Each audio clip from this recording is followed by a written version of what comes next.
Bom dia a todos, aqui é o Eduardo Miura da Perceptus. Estou aqui com o nosso amigo Dr. Rafael Francisco Silva para falar um pouco sobre a parte de comportamento mental, seja em casa, seja em empresas. E ele tem uma experiência muito grande, ele é médico psiquiatra, então ele tem um olhar diferente do nosso aqui. Então isso vai complementar bem o nosso trabalho, o nosso bate-papo. Doutor, bem-vindo. Gostaria que você falasse um pouco da sua trajetória, da sua experiência na área da psiquiatria. Olá, bom dia. Muito prazer, sou o Dr. Rafael. Tenho formação em psiquiatria pelo Polo de Atenção Intensiva Saúde Mental, hospital referência internação de alta complexidade da Baixada Santista. Atualmente me dedico 100% à saúde mental. Antes disso, também tive uma experiência por vários anos na parte clínica. Atuei em salas de emergência, em UTIs, principalmente na época do Covid. E essa vivência, né, em um ambiente de alta pressão, de alta complexidade, me fez entender e olhar ainda com mais cuidado para a saúde mental. Perfeito. Bem-vindo, doutor Rafael. Obrigado. E, doutor, me fale uma coisa. A gente tem notado que de vários anos para cá, o cenário da parte psicológica tem mudado nas pessoas. Então, hoje a gente fala muito em um número muito grande de casos de TDAH, depressão, estresse, burnout, que o pessoal fala muito. E antes a gente não tinha isso. E eu fiquei com uma dúvida. Dentro de um olhar médico, de um especialista, você acha que isso é uma mudança nos casos de saúde mental? Ou antes não se diagnosticava? O que tem acontecido vou chutar, 20, 30 anos atrás para cá? Por que o negócio mudou tanto, os casos aumentaram tanto? Qual a sua opinião? Acho que tem dois pontos importantes para a gente falar. Primeiro, o acesso à informação. Então, hoje a gente tem muito mais esse conteúdo, esse acesso, então a gente consegue diagnosticar muito mais, a gente consegue identificar sintomas, e isso gera, né, sinais de alerta para buscar o acompanhamento. O outro ponto é o estilo de vida atual. Então, a gente tem hoje uma hiperconexão, né? A gente está muito mais conectado, redes sociais, tem uma demanda por rendimento o tempo inteiro. Isso gera um ambiente de maior estresse psíquico. E esse ambiente de estresse psíquico acaba sendo um fator de risco para desenvolver alguns transtornos.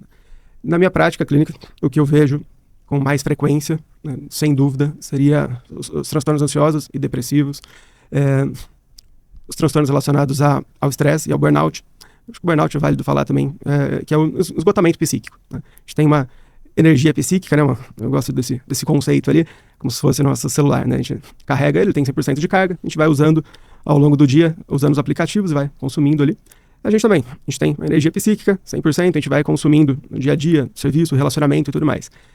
Em épocas ou em momentos que a gente tem uma demanda muito alta no serviço, em outros fatores, a gente vai consumindo mais essa energia psíquica e vai faltando energia para as outras questões. Ninguém adoece tendo um dia ruim, né? O problema é quando os dias ruins passam a ser uma rotina, quando esse peso, esse estresse a mais passa a ser não a exceção, mas a regra. E aí a gente vai tendo esse esgotamento cada vez mais e isso vai gerando um adoecimento. Então esse, na minha visão, é um dos grandes motivos também de hoje, pelo ambiente, pela demanda que a gente tem em tudo, né?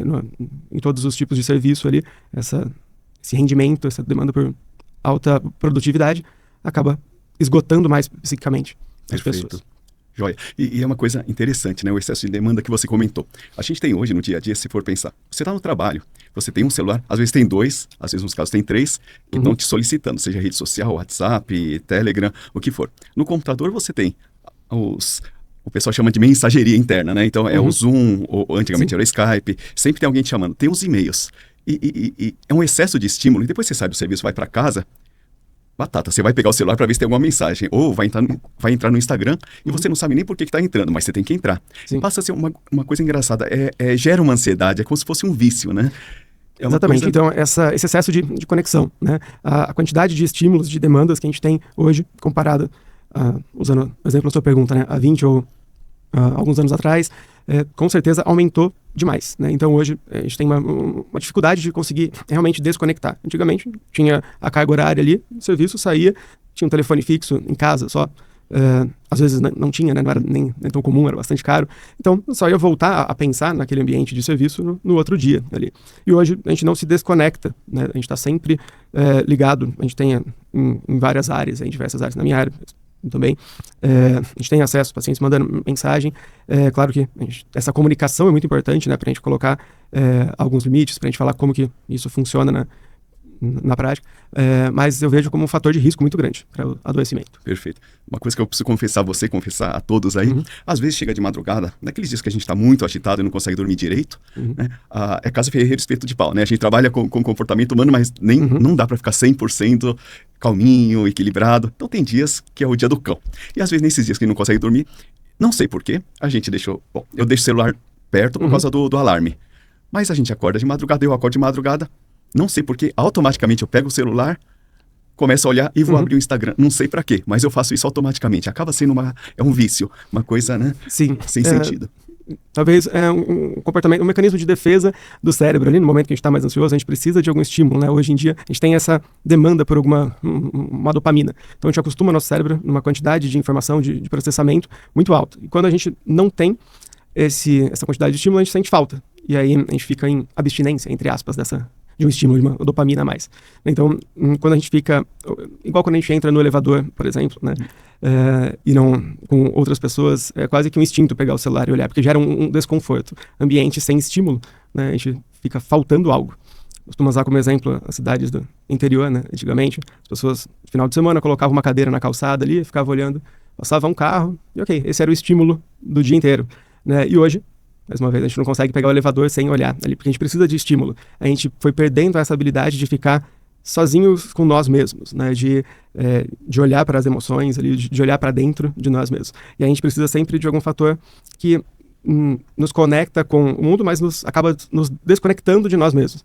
E isso, a curto prazo, é um mecanismo de defesa ali, eu estou numa angústia, estou sentindo algo a mais, eu pego o celular e isso tira o foco, eu consigo pensar em outras coisas, mas isso a médio e longo prazo vai trazendo essa desconexão e também é um fator de risco para adoecimento. A gente deixa de se autoconhecer, né? A gente tira o foco, mas não resolve o problema, né? Exatamente, a gente passa a conhecer vários pontos de forma superficial de várias coisas e deixa de olhar para a gente mesmo, né? E autoconhecimento é fundamental. É a chave, com certeza. Até fazendo um gancho com o que você falou que eu achei interessante, hoje indo para a parte corporativa das empresas, né? Hoje no dia a dia a gente já está com o pavio mais curto, está mais nervoso, está impaciente, a gente quer as coisas para ontem. Você pede um negócio pela internet, você quer que chegue agora. Atrasou 5 minutos, você já está xingando todo mundo, né? Então, a nossa paciência está mais curta. E por outro lado, vamos pensar no trabalho, algumas atitudes que antes eram aceitáveis, por exemplo, uma briga, gritos, etc., agora já não são mais. E possivelmente, talvez pelo pavio curto, ou alguns outros motivos, ou nós estamos mais questionadores, né? O que você tem a dizer a respeito disso? Quer dizer, o que era antes normal não é mais aceitável hoje? O nosso comportamento nas empresas mudou? Faz um apanhado disso aí para a gente num olhar médico. Sim. Eu vejo muito pela demanda atual, pelo mundo atual, pela quantidade de cobranças, né? As demandas aumentaram muito, a cobrança aumentou, a competitividade aumentou, então a gente está sob pressão, o tempo inteiro sob pressão. Isso faz com que a gente comece a ter uma sensação que nunca é suficiente, a gente está sempre correndo atrás de nós mesmos, né? Como se estivesse sempre atrasado com algo. E isso vai consumindo mais, né? Voltando naquela ideia da energia psíquica, quando a gente está gastando muita energia psíquica numa preocupação, vai faltando essa energia para as outras coisas, e isso na prática começa a se manifestar como uma impulsividade, como uma impaciência, as pessoas ficam mais reativas. No ambiente de serviço, a gente gera um clima mais tenso, né, na empresa, maior número de conflitos, o rendimento também tende a cair.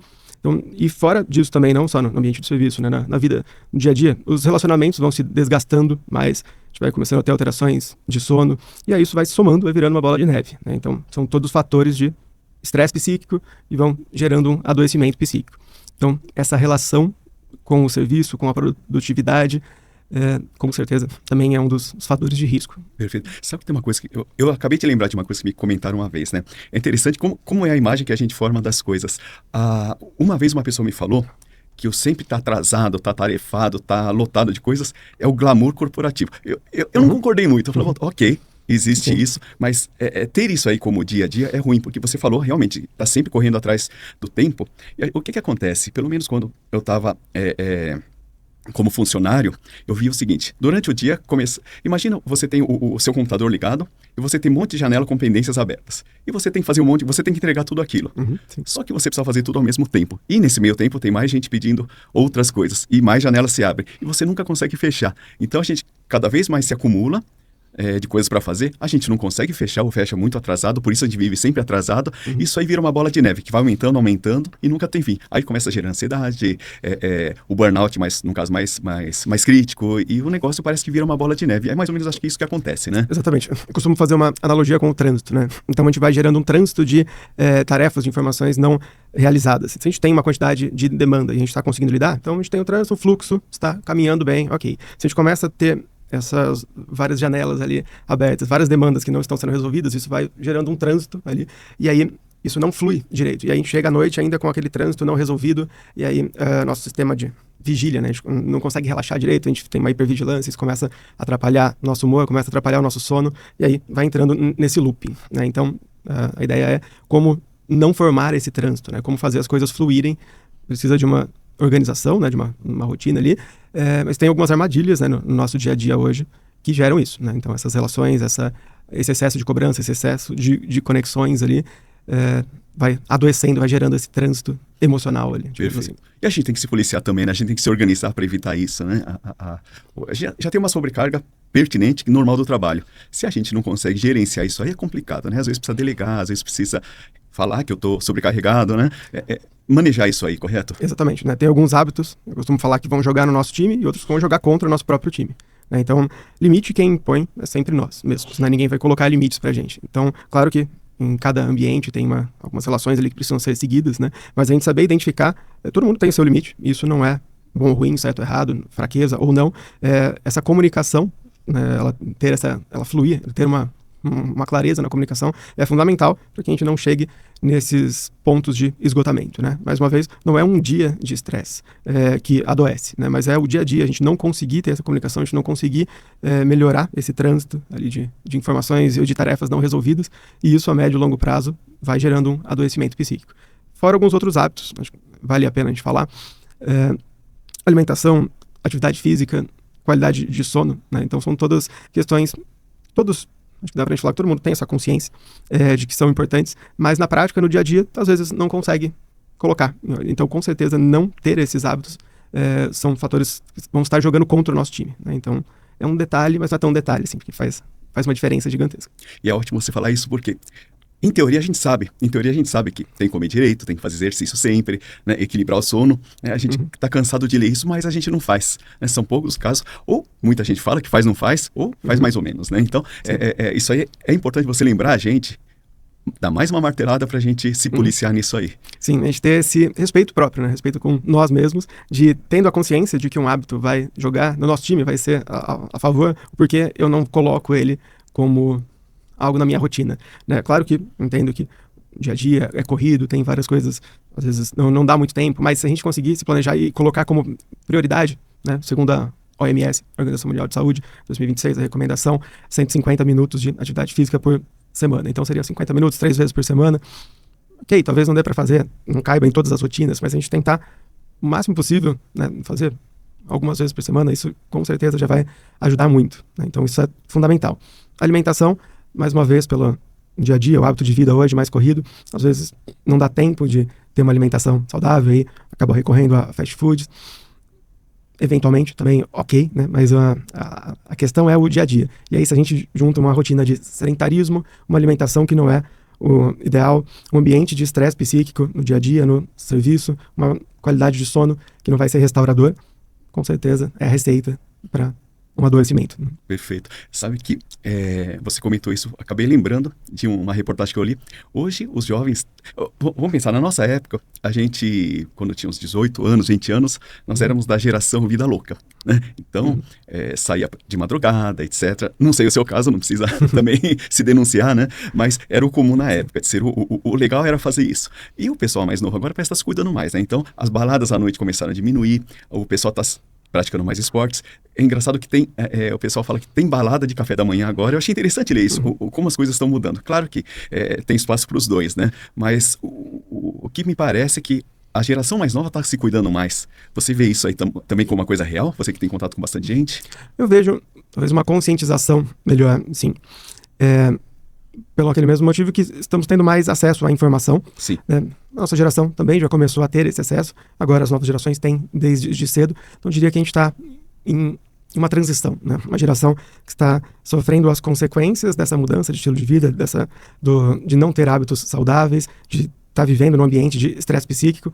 Então a gente tem essas consequências nos adultos, e as gerações mais novas estão começando a ver essas consequências, e uma vez que a gente vê o que não está dando certo, elas começam a se conscientizar e tentar mudar. Então, eu tenho uma esperança que, sim, que esse seja um cenário.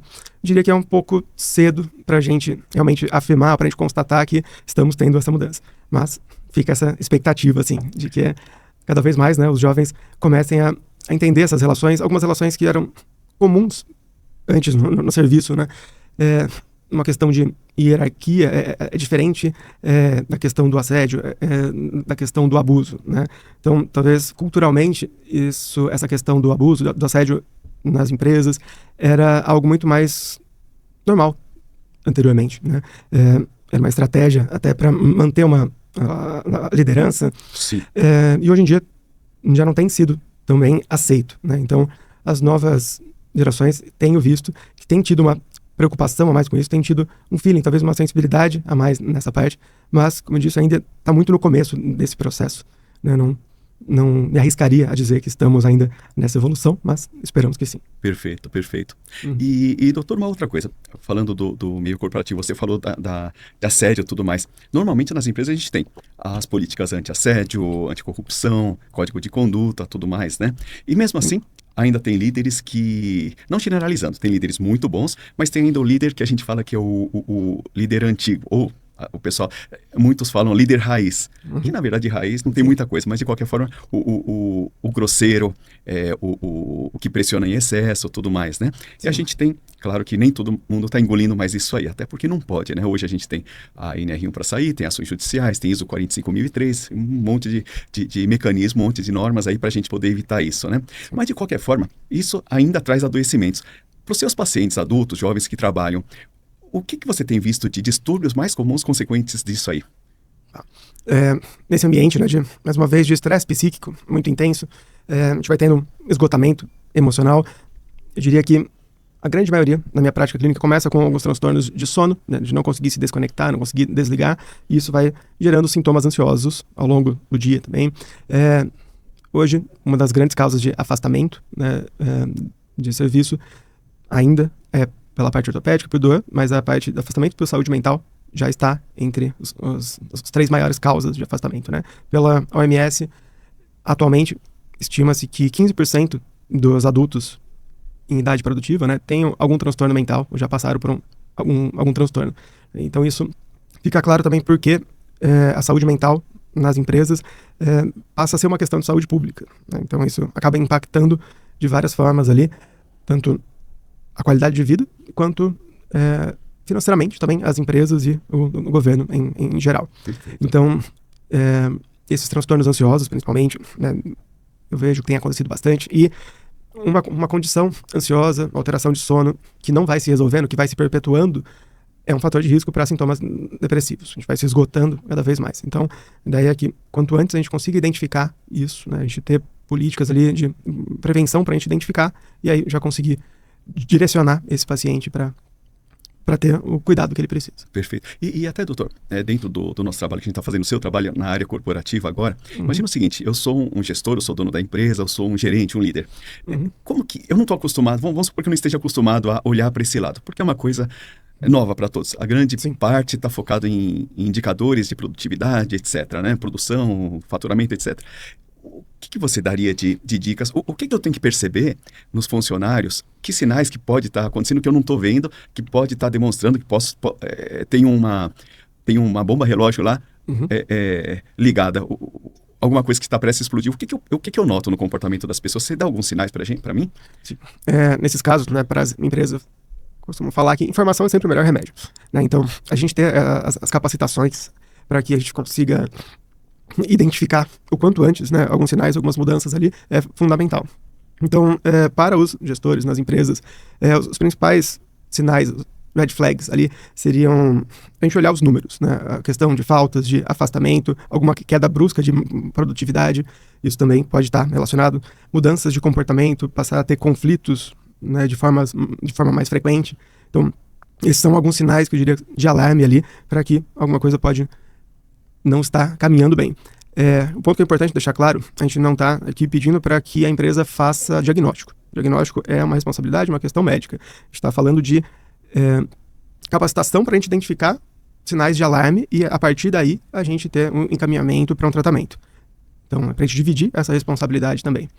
Informação é sempre o melhor remédio. A ideia é a capacitação tanto dos funcionários quanto dos líderes para identificar esses sinais e já fazer esses encaminhamentos. Perfeito. E você falou uma coisa importante, né? O diagnóstico é dado por um médico, né? Então, a gente capacita para as pessoas poderem enxergar para que possa se encaminhar ou tomar as providências corretas, né? A gente vê muito por aí, agora com a atualização da NR1, que o pessoal fala, erroneamente chama de tudo como sendo NR1, e não é, né? A parte psicossocial é só uma atualização que teve dentro de uma norma já existente, que já tem desde 1978.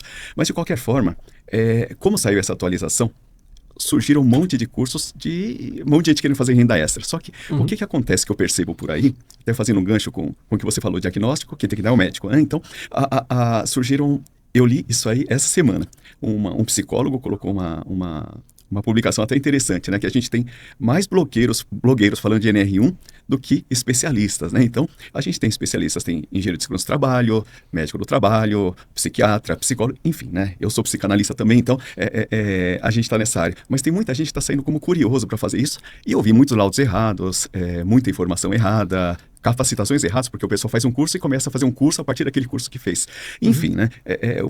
Tem que se entender que quando a gente fala, por exemplo, de NR1 ou de empresa, a gente está falando de gestão, né? Então, mudar o sistema de gestão e adequar para evitar esses problemas que você comentou, o burnout, excesso de carga, etc, né? E não ação de descompressão, não é oferecer terapia, esse tipo de coisa. Claro que tudo ajuda, né? Mas não é o que a norma pede. Só que apareceu no mercado muita gente oferecendo coisas para ganhar dinheiro. Infelizmente, a empresa gasta dinheiro à toa e não resolve o problema, né? E uma coisa que você falou da queda de produtividade, né? Tem uma... Vou dar um exemplo. Imagina o seguinte, eu sou dono de uma empresa, de uma microempresa, por exemplo. Eu não quero gastar muito. Eu fico com o negócio na cabeça de que se eu tiver que fazer todo esse trabalho psicológico, psicossocial na empresa, eu estou perdendo dinheiro. E não é, né? Você está evitando problemas, porque você tem ação judicial, tem o cumprimento das normas, né? NR1 um exemplo. Você tem, a cada funcionário que se afasta, você tem que colocar um substituto, tem que treinar, ou a cada funcionário que sai, você perde o funcionário, você perde treinamento, ou se for para o concorrente, pior ainda, né? Você perde informação. Então, vamos dizer assim, não é uma perda de dinheiro, é um trabalho que se faz para evitar perder dinheiro, né? É uma questão de ótica, né?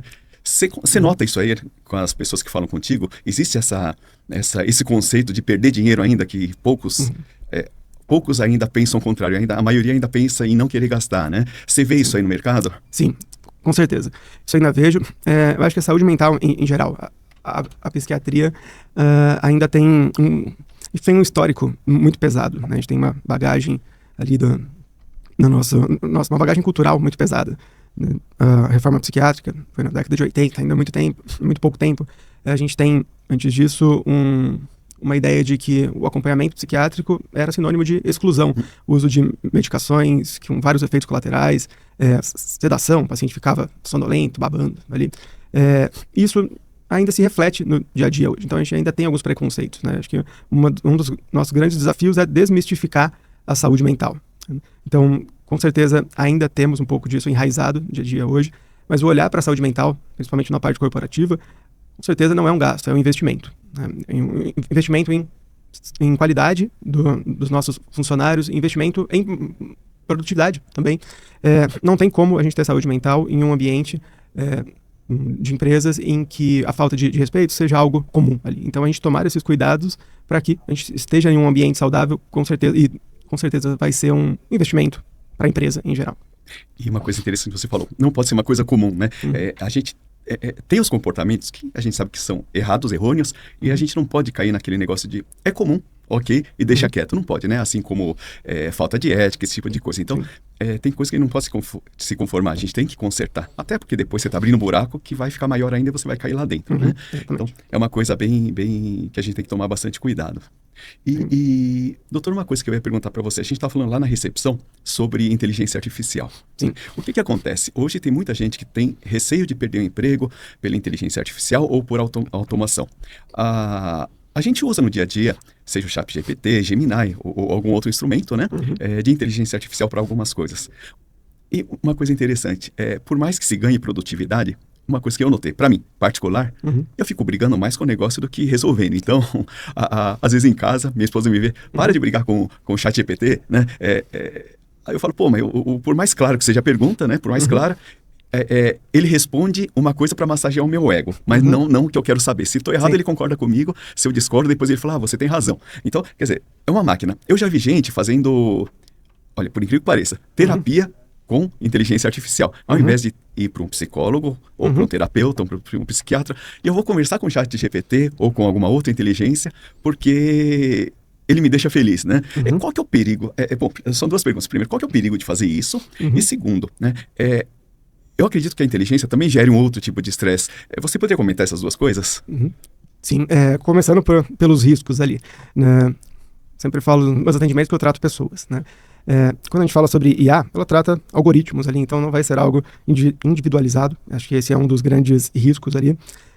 Coisas um pouco mais genéricas, e a gente não vai ter essa compreensão empática, não vai ter a troca ali que a gente tem num vínculo, num relacionamento humano, né? Fora que a gente consegue direcionar para ouvir, ela vai tendenciar mais para o que eu quero ouvir e não necessariamente o que eu preciso ou não ouvir, né? Então, diria que nesse sentido tem sido um risco mesmo. Pode nos auxiliar para dúvidas mais pontuais, mas para qualquer acompanhamento ou aprofundar em temas psíquicos, é fundamental que a gente esteja em um acompanhamento profissional, até porque às vezes a gente entra em alguns temas ali que a gente não pode balançar um pouco emocionalmente, né? Que a gente não pode não conseguir lidar tão bem naquele momento, e aí a gente precisa de um suporte, precisa dessa sensibilidade para falar, opa, não vou entrar nesse momento aqui, vou deixar esse assunto, esse tema para falar depois, vamos por outro caminho por enquanto, e essas percepções, esse feeling, a IA não vai ter, né? Então vejo isso como um risco, não sou contra, né? Não tem como a gente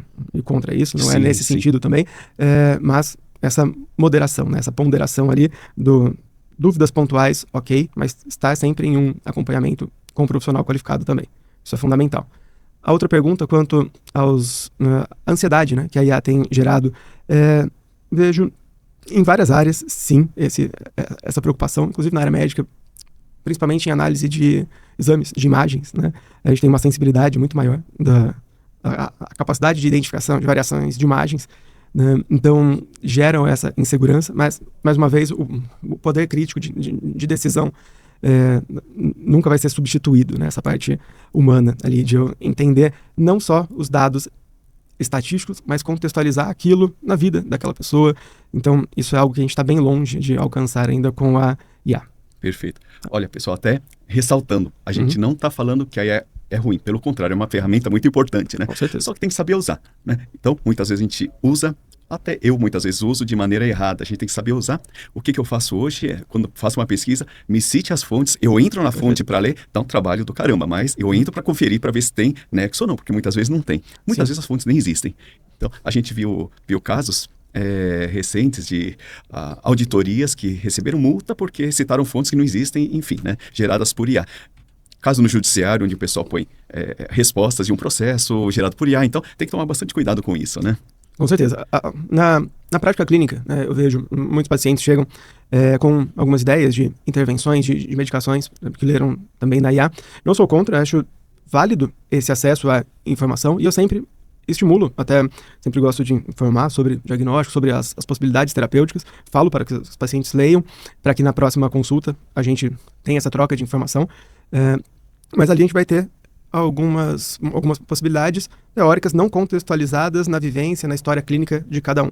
Então, a gente ter essa informação e levar para um profissional para que a gente discuta as possibilidades, perfeito. Esse é um bom uso da IA. Vejo que o maior risco é quando a gente fica só com a parte da IA e se basta ali e não busca esse outro acompanhamento, não busca essa contextualização, aí sim a gente passa a ter alguns riscos. Perfeito. É como você falou, né? A decisão é nossa, né? E outra, qualquer erro é nosso, independente de quem fez, né? Então, exatamente, tem que pensar nisso aí. Então, a conduta final, a escolha final, ela precisa ser compartilhada com o profissional. Perfeito. Senão, essa responsabilidade, no final, recai sobre... A ideia de um acompanhamento é que a gente divida essa responsabilidade e que a gente assuma uma parte dessa responsabilidade também. Perfeito. Se a gente faz isso sozinho, a gente acaba assumindo uma responsabilidade que o paciente muitas vezes não tem a condição de discernimento, de julgar quais são os reais riscos daquela medida, né? Então, e aí que acaba sendo uma armadilha. Perfeito. E você falou uma coisa importante dos medicamentos, né? A gente tem, interessante, como a gente carrega umas coisas do passado que você citou. A gente tem terapia, psicologia, né? Ou procurar um psiquiatra, né? Algum tratamento. A gente carrega uma discriminação. Eu lembro que quando eu tinha lá os 18 anos, faz muito tempo atrás, se falava muito em terapia, falar com psicólogo, falar com psiquiatra é coisa de, entre aspas, né? Louco. Né? E interessante que ainda existe isso aí bem enraizado, bem forte. E muitas vezes a pessoa resolve ou esconder isso, ou não ir procurar ajuda, ou se automedicar, né? O que acho que é pior ainda. Então, comenta isso aí com a gente. São riscos grandes, mas acontece muito, até por discriminação dos outros, ou a gente acha que vai ser discriminado, então eu vou me tratar. Comenta isso aí, quais os riscos, como a pessoa lida com isso? Certo. A gente tem uma herança cultural da psiquiatria que é muito pesada, né? Até pouco tempo a gente tinha manicômios ainda, luta antimanicomial foi na década de 80. Então a gente ainda tem muito enraizado hoje essa cultura de que a saúde mental, que a psiquiatria é sinônimo de exclusão, de uso de medicações muito fortes, entre aspas, que causam uma dependência, uma sedação, uma perda de qualidade de vida, né? E não, a gente evoluiu muito, felizmente. Hoje a gente tem abordagens baseadas em evidência, tanto em psicoterapia quanto na área médica, na psiquiatria. A gente tem medicações muito mais novas, muito mais recentes, seguras, com menos efeitos colaterais, que não causam nenhum tipo de dependência, que podem ser usadas como ferramentas, né? Eu sempre coloco medicação igual uma ferramenta, assim como qualquer ferramenta, ela não resolve nenhum serviço sozinha, mas ela vai auxiliar a gente a organizar alguma demanda que a gente precisa naquele momento ali. Então ainda tem esse medo, tem esse preconceito, e uma das nossas missões é desmistificar isso e quebrar essa cultura ali.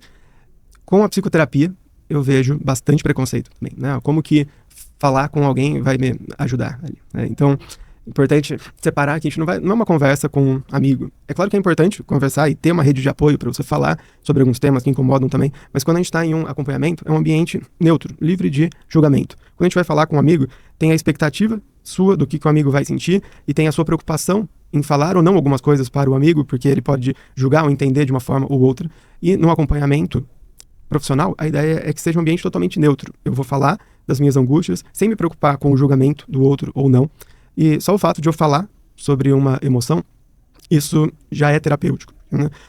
Quando a gente sente uma emoção, ela está em uma região do nosso cérebro, quando a gente passa essa emoção para uma linguagem verbal, quando a gente vai falar sobre isso, essa informação percorre outros locais, a gente cria novas sinapses ali. E só esse fato já faz com que a gente consiga enxergar aquela situação por um outro ângulo, por um outro ponto de vista. E é claro que é importante que seja feito com um profissional qualificado para que saiba direcionar também. Não é só falar sobre tudo e pronto. Não, a gente precisa conduzir, né? Acho que um ponto importante para falar é que tanto na psiquiatria quanto na psicologia, a gente não está lá para dar conselhos, né? Então, o paciente que chega no consultório, eu não vou falar, não, você tem que fazer isso ou isso. Não, a gente está lá para refletir junto, para analisar aquela situação. Falo que é um quebra-cabeça da vida de cada um, que a gente vai montando. Então, cada informação que vão me dando são peças do quebra-cabeça, a gente vai montando esse quebra-cabeça, não para que a gente entenda o paciente, mas para que ele mesmo se entenda. Porque nós não temos todas as peças do nosso próprio quebra-cabeça. A gente precisa, muitas vezes, de um fator externo, de um profissional externo, de um olhar de fora para mostrar para a gente alguns padrões de funcionamento. Nosso cérebro, às vezes, não permite que a gente sozinho entenda ou identifique todos os nossos padrões. Tem mecanismos de defesa que podem ocultar alguns pontos. Perfeito. E informação é sempre o melhor remédio. Enquanto mais peças do meu próprio quebra-cabeça eu tenho, mais consciência eu tenho, mais autoconhecimento eu tenho. Enquanto mais autoconhecimento, mais poder de intervenção. E a gente não está nem falando de efeito medicamentoso, né? A medicação entra, muitas vezes, nesse processo, quando a gente tem um nível de sintoma. Acho que esse é um ponto interessante, né? Quando usar ou não usar medicação. Não é todo paciente que vai passar com um psiquiatra que precisa de medicação. O que indica medicação não é um diagnóstico ou outro. É se a gente tem algum sintoma ou algum padrão de comportamento que esteja sendo disfuncional a um nível que traz um prejuízo para o dia a dia, para as atividades práticas. E aí sim, essa intervenção pode ser com psicoterapia, para alguns casos, obviamente tem que ser analisado individualmente, ou, em alguns casos, o uso de medicação. Sempre como uma ferramenta para ajudar a organizar emocionalmente aquele período. A gente precisa ver as demandas emocionais que estamos tendo naquele período. Uma vez que a gente alcança a remissão daqueles sintomas, a gente ainda mantém por um tempo, depois temos a possibilidade de retirada também. Claro que precisa ser cada diagnóstico, cada caso avaliado individualmente, mas esse é um ponto também válido para falarmos. Medicação psiquiátrica é para o resto da vida? Em geral, não. Muitos casos não. Casos muito específicos, sim, a gente vai precisar tomar sempre. Mas o que indica, a gente divide o nosso acompanhamento em 3 etapas. De ajuste de medicação, depois de alcançar a remissão dos sintomas em período de manutenção e depois de desmame, retirada da medicação. Então, é possível que a gente trate por um período. Gosto muito da frase, né, que a pessoa não mergulha 2 vezes no mesmo rio. A segunda vez não é o mesmo rio, nem a mesma pessoa. Perfeito. Então, uma ferramenta que a gente usou num período não quer dizer que daqui a um ano a gente precise exatamente daquela mesma ferramenta, daquele mesmo suporte. Então, é muito dinâmico. E é importante que a gente tenha esse olhar em cima de cada um, de cada pessoa, esse olhar individualizado e humanizado, senão a gente trata igual a IA. A gente coloca o diagnóstico para TDAH e ela vai falar os remédios para TDAH.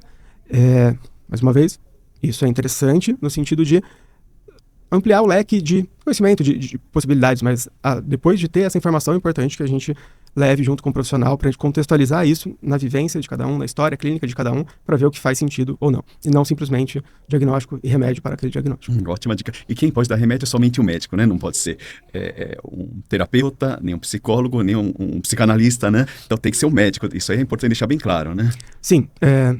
Nosso país é um ato médico, o uso de medicações, e é sempre discutido em conjunto, né? Eu costumo falar que os meus pacientes que a gente joga no mesmo time, né? Eu não sou do time que quero que ele tome remédio, ele é do time que não quer tomar remédio, não faz sentido, não faria sentido esse tipo de acompanhamento. Então a gente sempre escolhe em conjunto todas as decisões clínicas. O tipo de medicação, a orientação sobre a expectativa de como vai ser a ação da medicação. Também não existe uma mágica medicamentosa, mais uma vez sempre colocando a medicação como ferramenta para nos auxiliar, alinhar a expectativa sobre o tempo de ação. Quando a gente começa a usar uma medicação, não é imediato, é feito, leva um tempo ali para a gente, né? Então, isso tudo é fundamental de ser conversado em consulta, de deixar bem claro. Então, essa comunicação, essa relação médico-paciente é fundamental para que a gente tenha um bom resultado. Perfeito. E até um recado que eu deixo para os nossos amigos aqui, né?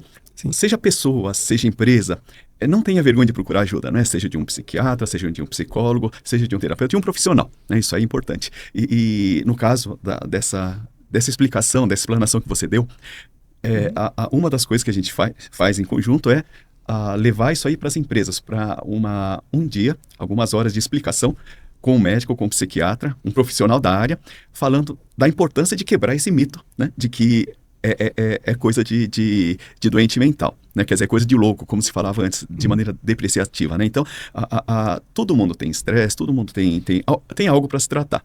E quanto antes tratar, melhor, né, doutor? Exatamente, né? Acho que é importante desmistificar isso, que buscar ajuda na saúde mental não é um sinal de fraqueza.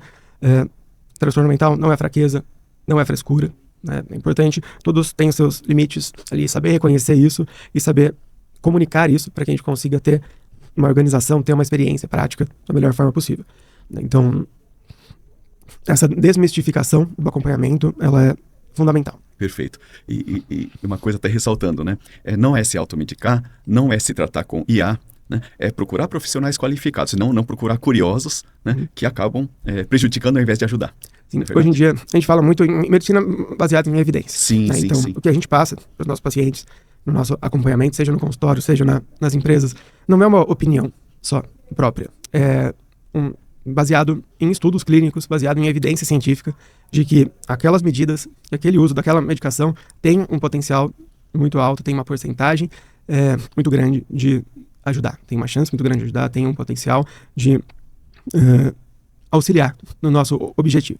Então, isso é importante de ter bastante clareza do porquê que a gente está usando, do motivo que a gente está usando aquela medicação, do porquê que a gente está fazendo aquele tipo de intervenção, para que a gente possa garantir também um resultado seguro e de qualidade para o paciente. Perfeito. E claro, até, doutor, pegando um ponto que você pegou que é importante, cada caso é um caso, né? Cada pessoa é uma pessoa, cada rio é um rio, né? Então, cada caso é um caso. Então, a gente não pode, por exemplo, sempre jogar culpa na empresa, né? A gente já tem a vida estressada do nosso modo de vida. Então, muitas vezes a gente já traz um estresse próprio nosso, por algum motivo, falar de até experiência própria, né? Então, numa época onde eu estava me separando, eu estava com outros problemas particulares em casa. Chegou um ponto que, claro, tem a pressão normal da empresa, aí deu um pau geral aqui na cabeça, né? Mas não era só culpa daqui, era culpa daqui também, né? Então, não é nem questão de procurar o culpado, mas é poder entender, como cada caso é um caso, entender cenários específicos, né? Então, a gente não pode nem crucificar um, nem crucificar o outro. Mas, procurando uma ajuda adequada, a gente consegue chegar à raiz do problema, né? Então, isso aí é super importante. O nosso objetivo no serviço com as empresas é que a gente tenha uma capacitação para que a gente consiga identificar esses sinais e ter uma intervenção mais precoce possível para que a gente não tenha uma evolução, uma piora desse quadro. Nem toda a questão da saúde mental é responsabilidade 100% da empresa. Claro que tem os fatores externos que também influenciam. A responsabilidade da empresa é ter um ambiente saudável. É possível ter saúde mental em uma empresa em que o desrespeito seja algo comum, né? Então, é importante separar a responsabilidade da empresa e a responsabilidade de cada pessoa em buscar também ajuda. A ideia é que a empresa consiga garantir um ambiente saudável e um canal de acesso, um canal de comunicação para que o funcionário que não esteja se sentindo bem, para que ele tenha esse respaldo, para que ele tenha esse ambiente, para que ele possa procurar uma ajuda, né? E isso, com certeza, não é um custo para a empresa, isso é um investimento em saúde, um investimento em humanização e um investimento em produtividade, porque um ambiente saudável emocionalmente vai ter um rendimento, vai ter um benefício muito melhor para todos. Sem saúde mental, não existe saúde. Perfeito. Esse é o primeiro passo. E uma coisa interessante, né? Você falou do canal. Um exemplo é o canal de denúncias, né? Que mantém a confidencialidade, o anonimato se precisar, etc. Né? É uma luz no fim do túnel para quem precisa falar e não tem com quem falar, né? Isso aí é importante. Sabe que não se divulga tanto, por isso parece que não é uma coisa que acontece. Mas lembrando, né? A gente tem, inclusive, no Brasil, o caso de suicídio por excesso de carga, a pessoa não aguenta e, infelizmente, tira a própria vida. A gente tem agressões físicas que acontecem não é só em fábrica, no escritório também acontece isso, né? Já tive um caso que eu vi que o pessoal chegou de manhã, o escritório estava todo arrebentado e foram ver pelas câmeras o que era. Um funcionário partiu para cima do outro e tacou cadeira, monitor, enfim, né? Acontece. Multinacional, tá? Então, não é empresa pequena, né? E, enfim, né? Então, tem muitas coisas, além do afastamento, além do pedido de demissão, etc., tem muitas coisas bem graves que acontecem, e acontecem mesmo. E é impressionante, a gente fala, poxa, estamos, né? Em 2026 ainda acontece isso, acontece e muito. É o pico, né? É um caso extremo, mas tem, infelizmente. Doutor, para a gente finalizar aqui, eu queria que você desse um conselho para as empresas, para os funcionários ou para as pessoas, né? Um conselho como um profissional e como um amigo, vamos dizer assim, né? O que eu posso passar para os nossos amigos aqui para se olharem, para se policiarem, para procurar ajuda se necessário? Passa um conselho bem geral para a gente. Ok. Informação é sempre o melhor remédio, né? Esse, com certeza, é o melhor conselho. Então, investir em capacitação, tanto de funcionários quanto dos líderes, para identificar esses sinais de alarme, para quando a gente estiver começando a ter algumas mudanças comportamentais, a gente conseguir fornecer um suporte adequado para quem sofreu algum tipo de assédio, algum tipo de dano moral. A gente ter os canais de denúncias seguros, sem nenhum tipo de julgamento, e aí analisando individualmente cada caso, se necessário, com suporte em psicoterapia e na psiquiatria também. Para os líderes, principalmente essa capacitação, as empresas terem uma lei, terem um planejamento de saúde mental apenas no papel não é suficiente. É importante que a gente tenha medidas práticas, que a gente tenha essas ferramentas, que a gente tenha essas políticas de saúde mental também na prática, com implementações de capacitação e outras medidas que sejam fundamentais ali. Então, esse seria o nosso primeiro passo. E lembrando que a busca por um suporte não é um sinal de fraqueza, não é frescura, né? Saúde mental impacta diretamente na nossa vida, no nosso relacionamento, no nosso dia a dia, no nosso rendimento. Então, gente quebrar esse tabu, esse medo, né, sobre essa busca do acompanhamento. Então, esse é um dos nossos objetivos aqui. Perfeito. Então, pessoal, lembrando, né? Quando se trata, no caso de empresas, a gente tem que tratar com uma coisa multidisciplinar, com vários profissionais. Então, entramos a engenharia, entramos a medicina, entramos a parte de coaching, entramos a psicologia, entramos com a parte do direito. Queira ou não, isso aí também é importante, porque processos judiciais dão muita dor de cabeça para a empresa. E de qualquer forma, o trabalho é para se evitar problemas. Além de se seguir as normas, além de se adequar à NR1 e outras normas, é evitar passivos trabalhistas, né? Então, por que a gente deixar o problema aparecer se a gente pode evitar? E por que a gente não pode fazer a empresa render mais? Então, tem uma pesquisa, eu não vou me lembrar de onde que era, que eu vi recentemente. Pode parecer fantasia, mas não é. As empresas onde tem um ambiente, vamos dizer assim, mais acolhedor, mais feliz, elas acabam tendo um melhor rendimento do que uma empresa opressora. No passado isso aí funcionou, mas de uns anos para cá, eles se compararam dois concorrentes. Eu lembro que a parte da opressão, que no passado tinha um rendimento muito grande, e essa daqui estava aqui, fez isso. Inverteu.